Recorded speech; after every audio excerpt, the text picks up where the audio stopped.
Hey everyone, welcome back to my channel, Taste of Teranga. So today we're making Cornish hen and sautéed vegetable.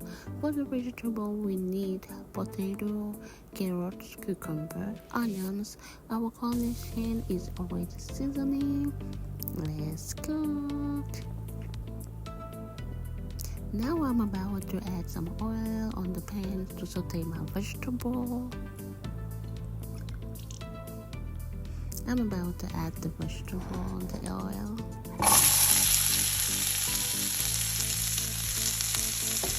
Add some salt,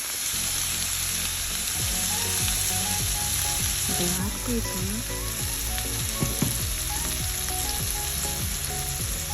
whole sweet seasoning, oregano,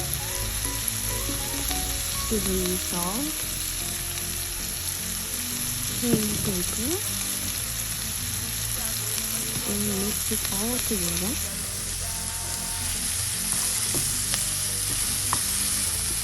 Now I'm about to put our Cornish hen in the oven. I already set the oven in 350 degrees and let it bake for 45 minutes.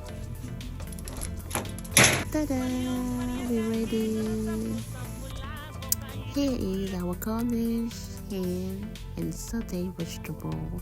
Thank you guys for watching, and don't forget to like, comment and subscribe for more amazing recipes. Bye!